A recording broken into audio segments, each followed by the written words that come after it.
Emily Blunt and Rob Marshall.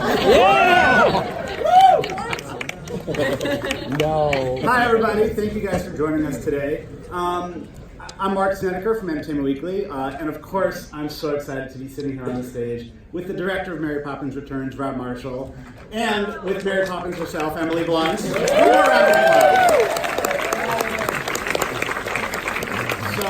this has been so many years of your lives, both of you. What does it feel like to finally have people seeing this film? Sort of the secret is out, you get a reaction like this. How do you feel on a day like today? Well, I don't know, joy. I feel joyous about it. I feel so happy that you're here to see it. I feel like, you know, I think we're all aware in this current climate we're in that this is what we need. I mean, I feel that certainly, and I know. And you know, just so you understand, that's why the film was made. I mean, that was really what the intention was, because you know, we were all very aware as we were making this, and this was very special. Of course, we were following the most brilliant film. But, you know, I honestly felt when Disney came to me, for instance, to do this film, I was, of course, completely fearful and trepidatious and scared and all those things. But at the same time, I was excited, and I felt, you know what? I want to be that person. If it's going to happen, I'd like to be that person, because I want to protect the original film and pay homage to that first film. At the same time, create something completely original and a new story set 25 years later. And so that was, you know, that goal was everything for me. It was exciting to start. Yeah. Now, Emily, tell me about the phone call you got from Rob. Giving you this news, or maybe asking this question. Hey, what do you know about Mary Poppins? It was not as casual a sort of question as that. In fact, it was such a sort of charged phone call, and the preamble that Rob went on leading to asking me to do this, it was almost like a marriage proposal. It was so intense. I was like, oh my God, I'm going to get engaged to Rob. Like, this is happening, you know. He was so ceremonious about it, which he always is so beautifully ceremonious, to make every moment of this entire experience from the moment I got the phone call as special as was humanly possible. But he did this whole lead up to it, saying that he'd been diving into the Disney archives and really wanting to do something with Disney and wanting to do something for us to do together. And he said, and Em, it's Mary Poppins. And I was like, there was just like a silence, you know, felt my hair kind of blew back.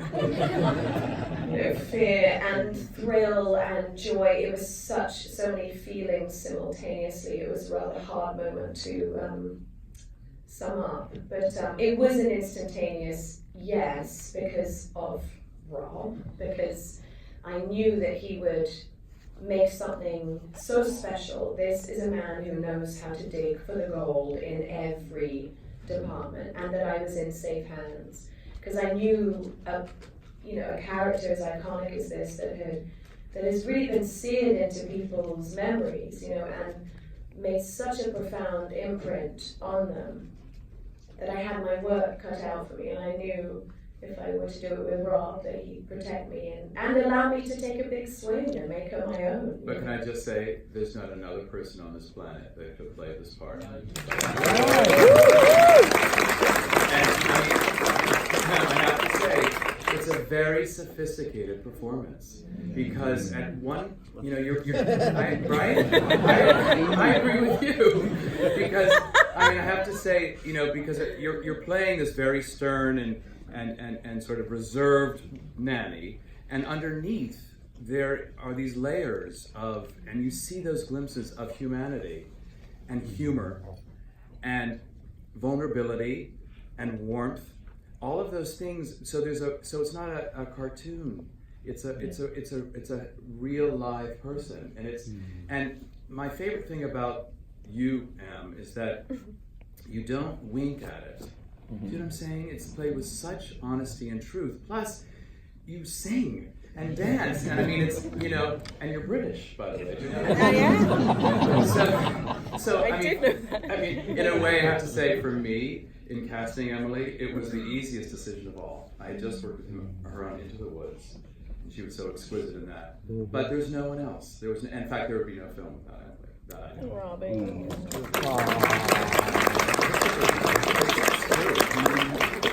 I want to talk about how you sort of found your way into Mary Poppins. And I think before we do that, Rob, tell me a little bit about how the 1930s informed the character, because I think they're very much linked. Yes, well, I'll tell you right now, I chose to set it in the 30s because that's when the books were written. And the Depression era just feels so much more accessible now today. The struggle of life and losing a home and all of those things just felt so right, and you feel it in the books. But we created a completely original story from scratch. I mean, because the books are very episodic, adventure after adventure after adventure. So this idea of Michael and Jane older, it sort of worked out perfectly because the first film was set in 1910. So this is 25 years later. And so Michael and Jane are now grown. So the idea is what happened to them? And, I will say this idea of loss of wonder, a loss of joy, life comes in and, cynicism creeps into your life and you forget what it's like to be a child. And you don't, Michael and Jane they remember Mary Poppins, but they don't remember that, or don't believe that those adventures actually happened to them. And that's compounded by the loss of the wife, Michael's wife, and the mother of his children. And so that sense of loss, I think we can all relate to in a very deep way. And so setting it in the 30s helped that so much because we were in a time that felt like today in an odd way. And I think that that helped us find our own path. Yeah. And I know it helped you find your own path. Yeah. Do you want me to add on? Oh, yeah. Well, the baton's passed. I didn't know if there was another question. Yes, the 30s was definitely a big springboard for me when it comes to just the pace and the way people spoke back there and the clarity of how people spoke. And a big inspiration for me actually was His Girl Friday, which is one of Rob's favourite films.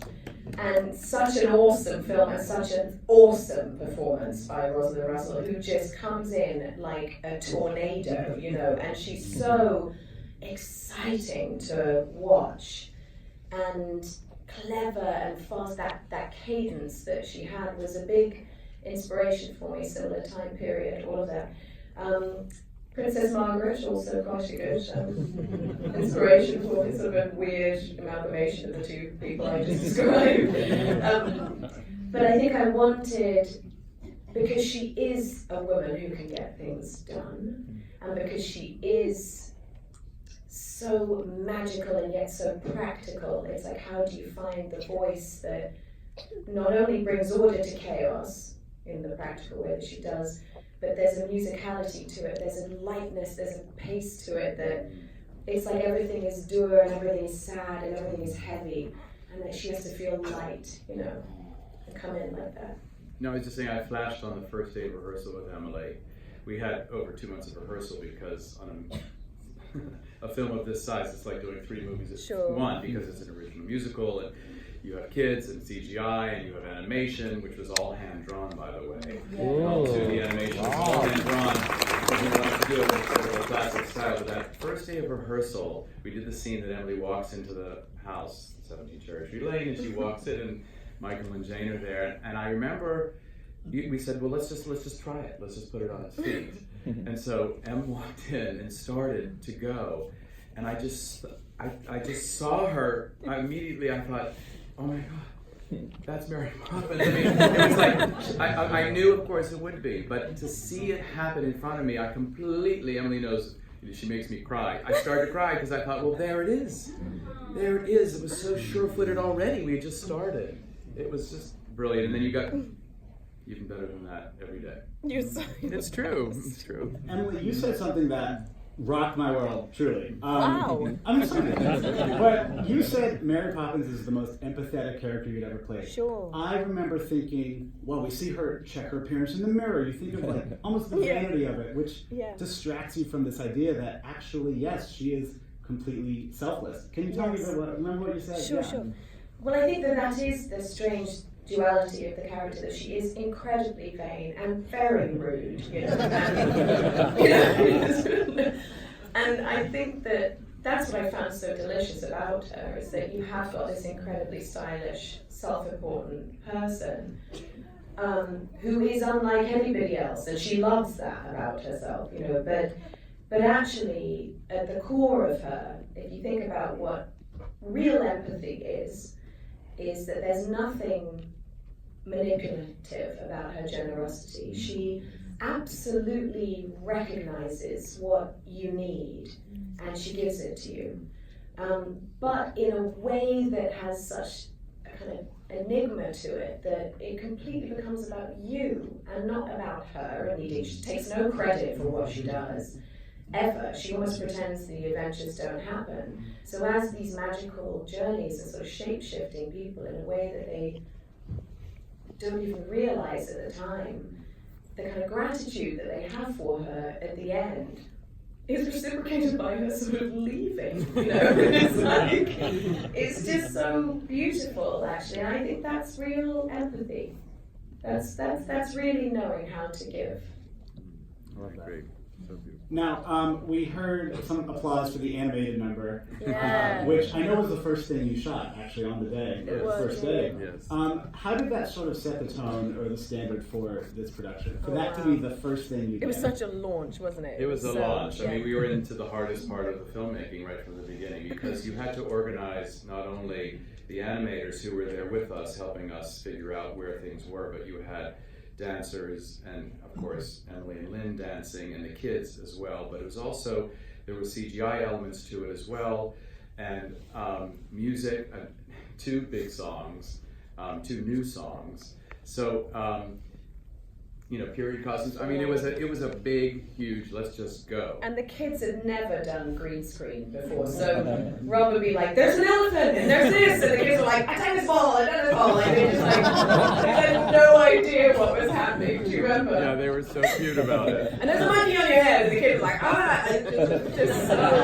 it was crazy, honestly. It was crazy, but it was great to start that way, I have to say. I mean, the animators needed the time. I mean, this film was 3 years in the making. When we started to write it 3 years ago, and it's an original musical, so you're creating something from scratch, new story, music, all that, of course. And then we went into a workshop situation, just a writer's workshop. No one was there but us and Emily and Lynn and some fabulous actors from New York. Yeah. So we could just work on the material because we don't have out of town. You don't have previews, you don't have any of that. And then we launched into a long rehearsal process. And so, but we felt like the first thing to do was, let's start with this animation sequence for the animators themselves. And I think, you know, there's nothing like starting filming with a big musical number. Absolutely. You know, and that was so exciting. And I know you said, you were amazing, Em, because I remember asking, are you okay to just jump in? Yeah. And you said yes. And, Yeah. and I have to say, I mean, Emily, you moved so beautifully too. I mean, I will say, I was just so thrilled to Not day one, I'll tell you that. When I was handed like the hat and the cane, first day of rehearsals, I was like, oh my God. But it was so great because I think, you know, you're dancing with these little green guys who were the penguins. They were fabulous little British dancers, the smallest ones I could find. So that we get a sense of that. But you know, you have to have them so you can set the frame. You have to understand, that's what's going to be there. And I remember, you know, the animators would say to Lynn, you know, that the penguin's heavier than that on your cane. You have to hold the cane like there's some weight to it. And when you had that little moment with the penguin and so forth, it was just all kind meticulous. Yes, but it's all imagination, and the film's all about imagination anyway. Yeah. What were the penguins like on set? Do you mean the very small dancers with the green screen suits? Yeah, they did very well. They would kind of like do the penguin moves. Yeah, but it was so glorious for me when I got to see all the work that Rob had put into that sequence. And I mean, just the attention to detail to create this sumptuous spectacle of this animated sequence, like what you put yourself through to create this incredible experience once I got to see the full animation. I mean, it was just wild. It was.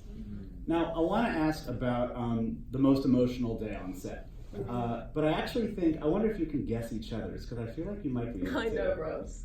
I know M's. I will say the day that Dick Van Dyke was on set for Rob was overwhelming because he had grown up watching Dick Van Dyke, been so inspired by him. I mean, Dick's ability, the full range, the scope of what his talent crosses, was such a big part of Rob's childhood and upbringing and inspiration for you wanting to do this and be in this world. So it was extraordinary when he was on set. I mean, it was moving for everybody, and he has that beautiful monologue. And I knew that Rob was crying because he finished the monologue and there was nothing, I couldn't hear anything, and I just had this, after this long pause, Rob went, it was so beautiful. No, it's not. It was beautiful. It was wonderful. I couldn't breathe. And Dick was just so charming, so effervescent and sharp, and we'd all just sit around him, and then there was this sort of life-changing moment where there was a lull in our conversation, and then he just went, "It's a jolly holiday." And I was just like, so intense. That's so great. Okay, now I get to say yours because I know. I think it was the ballad that she sings to the children, which is such a beautiful way. It's a poetic way, in a very soulful way. That's the ballad. Helping children understand loss, but not coming out with a lesson, letting them find it. And Emily's so beautiful in that sequence. There's that moment, I don't know if you remember, but the little one, Georgie, says, "I miss Mother." It's a very simple thing, it comes out of nowhere, like, I miss Mother. Well, of course they do. And there's a moment, and Mary's turned away, and she hears that. And that's what I mean about those beautiful moments of humanity. And you see that in M's performance. And Mary turns and says, turns on the Mary Poppins of it all. "Oh, what are you talking about?" And she, the warmth that she shows the kids, they need that maternal figure so badly in that moment. And you give it to them and help them discover something special, and then they pay that forward to the father later, when he's dealing with how do you move forward from grief. I mean, it's so profound. It was so emotional for me looking at their faces as well, because of course I think about my own children, and what these kids are having to withstand. And it was quite hard at first. When I first started singing that song, I could never get through it. As soon as it gets to the bit about when you need her touch and loving gaze, I was like, oh my God, I'm not going to be able to get through this song. I sang it for my own daughter, and Hazel, who is so sensitive and beautiful, obviously, because she's my daughter. But she was so, did I tell you this, that I sang it for her, and when it gets to that bit, I had to almost change the words of the when you need her touch and loving gaze. I think she was going to find it too hard. And then Hazel looked at me and she goes, "Sometimes the songs kind of make you want to cry a little bit." It was so sweet, and I said, "Yes, for sure, absolutely." And so anyway, she'll see this film and be destroyed. Now, you guys had an interesting, you were mentioning the writing of this, and I know, Emily, you were coming in and demoing every song that you guys wrote, and Rob, you were in a room with Mark Shaman and Scott Whitman, who wrote the music. Yes. David McGee, the screenwriter, John DeLuca, producer. Yes. What was that process like? And Emily, what was it like to just pop in here and there and see what they were brewing up? Well, it was, here's the thing. Writing a musical is one of the most complicated things in the world, because when a song doesn't work and you feel that moment when someone starts to sing and it's that embarrassing moment, like, why are they singing? This is so horrible. That's what you try to avoid. So it's important to earn a song, if that makes sense. It feels like it's time for the song to happen. It should feel seamless, like it's coming out of dialogue and moving into a song, because it's organic. It should feel very natural. And so that was the most complicated part of it, the structuring of where a song belongs and how you move in and out of it in a seamless way. and so it was incredibly helpful to have Emily and Lynn to work with. I mean, I will say, Emily's first song, there was a lot of focus on that because it's been 54 years since Mary Poppins sang. So we have to, when she first sings, what will that be and what will that song be? And we went through, I think, maybe 4 or 5 different songs before we found the right one. And it was so great to be able to build it on Emily and build it around her strengths and find it. But it comes out of dialogue, and it sort of begins sort of as a recitative. You're just sort of speaking to the kids, and then it kind of naturally moves into it. And I hope that was successful because that was the goal, to move seamless, earn a song when it's time for a song. Then you feel like it's warranted. Words aren't enough, so that a song happens. Yes, absolutely. Was there a... Oh, aren't you lovely? Thank you. I want to talk a little more about the message and the timing and the right now of it all. Is there a Mary Poppins ism that we should all be thinking about as we leave? Is there anything that's stuck with you that Mary says, or maybe even the balloon lady says, or Jack says? I think anything is possible, even the impossible, is something that I love that she says. Yes, I love that. I also love some people think a great deal too much of that, I'm certain. Yeah, I like that because you should feel instead of always think, just feel. But I think when Angela Lansbury's character, the balloon lady, comes up, I mean, seriously, yes, they're all looking up at the whole neighborhood up on balloons, as children again. And she looks up and says, well, of course the grown-ups will all forget by tomorrow. And then Mary says, they always do. And it's like, you just don't want to forget. That's why the character of Jack says, I won't forget. Because I hope that's what people carry. Just take that, even just for a moment, to get up out of bed. Do you know what I mean? Like with some joy and some hope. That, and to see things from a different angle, that's a life choice. Yes. It's something I try and do. You do. I look for that in my life. And if that little bit of that can be part of the experience of this film, then we've done our job. Yeah.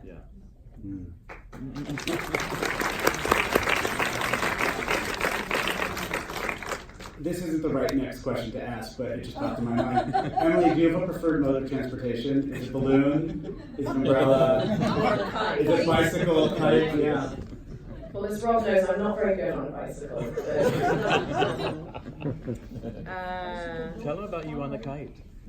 Oh my gosh, that's all Emily coming in on that kite. She was up there. Because Rob wanted to do a very elaborate one-er, he called it, like a one-shot. So he said, so you're going to start 50 feet in the air. And I was like, And he goes, you're going to come all the way down. And he does it in this really charismatic way. So you're just going to do it. Right? You get lulled in. You're like, yes. And he's like, you're going to come down. You're going to walk in the shop.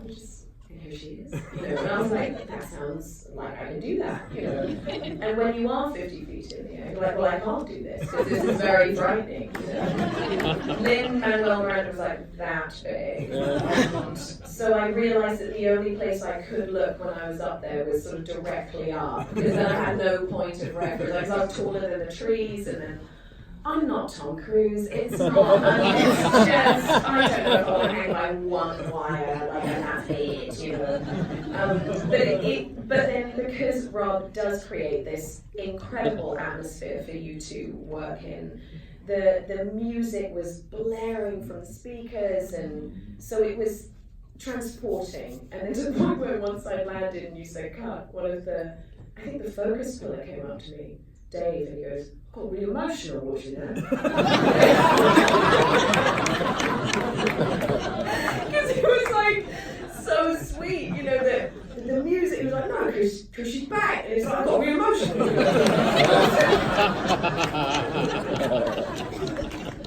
It's so cool. Oh my God. So I spent one day on set. One day. And I walked away completely changed, like completely enchanted. There's nothing like stepping on Cherry Tree Lane. It is wild. You guys spent far longer than one day on set. So what does that do to a person? How did you, when you finished filming and you got everything in the can and you walked away, even though there was a long post-production process with the animation, Yes. how did this change you? How did being on this Mary Poppins set change you? Well, one thing I took away, there's something Dick Van Dyke said when he walked onto the set, which I carried with me then, and I still carry it with me. He said, I feel the same spirit here on this set than I did on the first. Oh. He said, I feel it. And it was the most beautiful, that's the first thing he said when he walked in. He said, I feel it. And so that was, forget it. That was like, Yeah. you know, I can go now, it's over. But I think that spirit stays with you and it kind of dwells in you for a while. I mean, I know when I finished this film, it really felt like a loss, you know, it's sort of you grieve for it, and it had completely consumed my life for 2 years, almost 18 months. Very much something so. like that. It's a long process for all of yeah. us. I mean, I just finished the film in August, so I know. I mean, we just literally finished the film in August, and because it takes that kind of time. You know, the hand-drawn animation, that's every frame. Every frame, every character, all the backgrounds, all of Tell that. them about the people coming out of retirement. So Oh, that was incredible. That kind of animation, that kind of hand-drawn animation is sort of a lost art. So all these animators came out of retirement to do it for us. And that was just, oh my gosh. And they were teaching that there were kids in their 20s Yes. wanting to learn. It was a combination of So 60 and cool. up and 20-somethings who want to learn the old school animation. They find it much more interesting than this computer-generated work, and they want to learn that style. So that was incredible to walk into. We had a huge, over in Pasadena, this building that was filled from literally the basement to the attic. Like, I mean, it was so many people, and everybody has this. I mean, I learned so much about what they do and who does this and who does cleanup and who does this character and that character and backgrounds and color and all of that. It's so vast.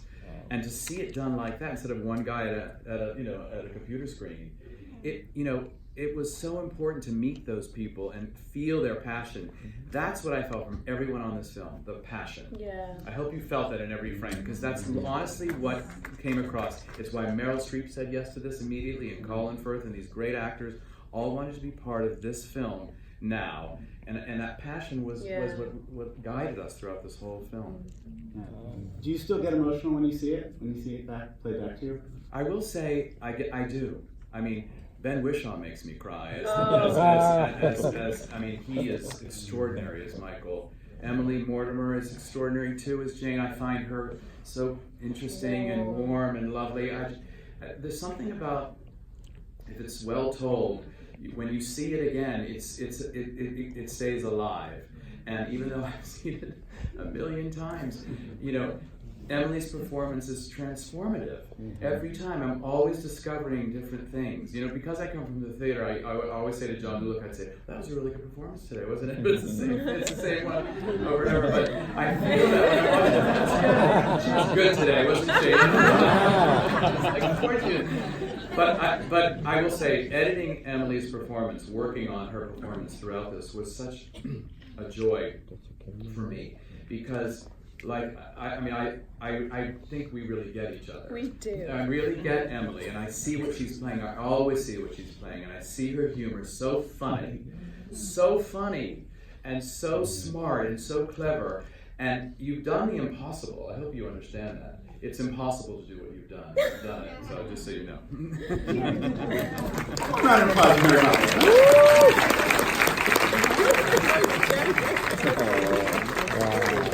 Emily, do you remember the last time you found yourself inadvertently falling into Mary Poppins? Like, did she ever come out? Has she ever? What was the last nursery you rearranged? I think it scared my kids a bit if I suddenly went, I'm not very tidy, to be honest, so I don't know if she'd approve of that.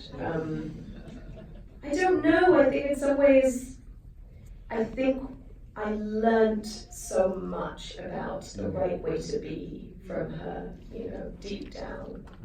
And I think that that's the lasting effect for me, is that I think when you play these people and someone is completely delicious as this character, you just brought me so much joy. I still laugh thinking about playing her, you know, the joy that we had on this film. I mean, every time you would pass a mirror and we would have you look in the mirror and check yourself, I mean, it's so funny and kind of a little dismissive to the kids and things like that. How dare you say such a thing and all that kind of. It's Like, you just let me play so much. Yeah, but Like, it's do you remember so that good. scene? Oh god, it made me laugh so much. That scene where Lynn and Emily take off on the bike, and I sort of orchestrated this whole thing.